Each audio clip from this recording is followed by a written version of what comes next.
So I'm going to mention that it happened not when I was, all over the media every day in Hollywood on talk shows, introducing movies, blah, blah, blah, and actually sleeping with loads of women. It happened when I started to talk about Moderna, Pfizer, Raytheon, Lockheed Martin, right, and exploitation and manipulation at the highest level.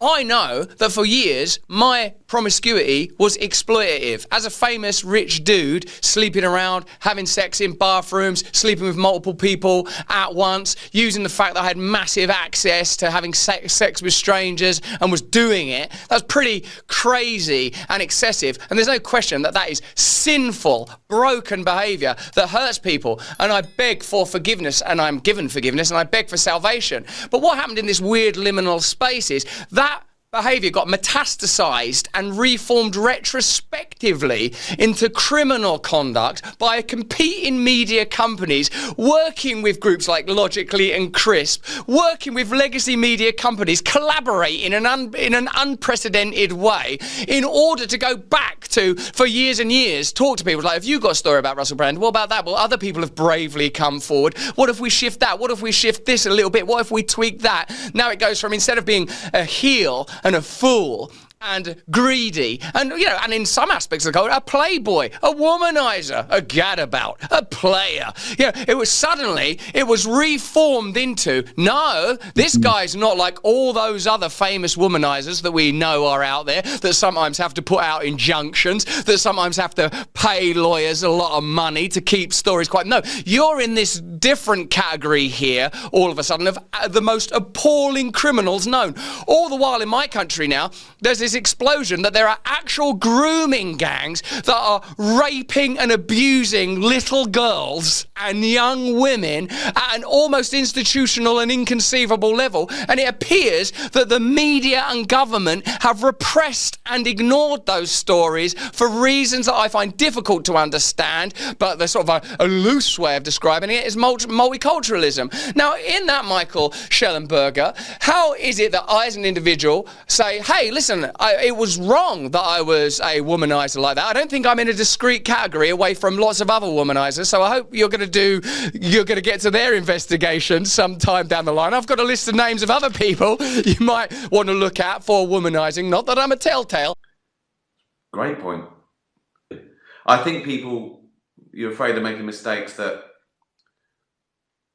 are undoable, or that obviously you don't make mistakes like I'm going to go sailing pissed because you go, oh, that was a mistake, I'm dead. But I think if you mean mistakes in art and trying stuff, I think that's exactly right. Like stand-up, every night I go out and I try something, you could say it's a mistake. It didn't get a laugh, so I have to change it. And it doesn't get a laugh. But it's odd to call them a mistake because it led to where you're not. If you're okay now and happy where you are, you wouldn't say you lived a life of mistakes, even though they might have been at the time, because they led to something else. Like if you want to get to the top of a ladder, you have to put your foot on the first rung. You don't go, oh, it's a mistake, I'm meant to be at the top. You go, no, yeah, you're on your way. So I think mistakes are exactly what you need to make at the time. You might not even know the mistakes at the time, and you do learn from them because you improve. So, and again, it depends on what type of mistake. If you've got a lot of money and you go, right, I'm going to make t-shirts. I've got 2 designs. You spend all your money on one design. You make 1 million of one and 1,000 of the other, and the ones that you've done 1,000 of, they sell out immediately, and the ones you've done 1 million of, you didn't sell one. Well, that's a big mistake because you've blown all your money.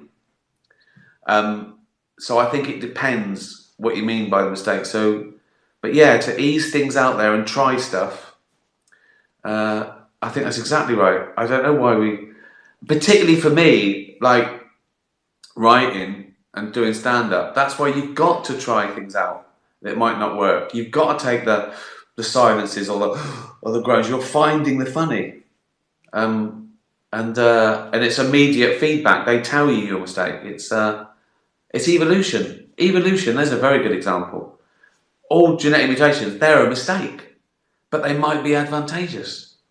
You just don't know. we'll see. If you survive, well, it wasn't a mistake, was it? Because you're still here. But more importantly, what are we going to do about the morality? If indeed it is sinful and wrong to sleep around like that, what are we going to do about, like, firstly, the massive criminal, exploitative, evil grooming gangs? Let's get to that.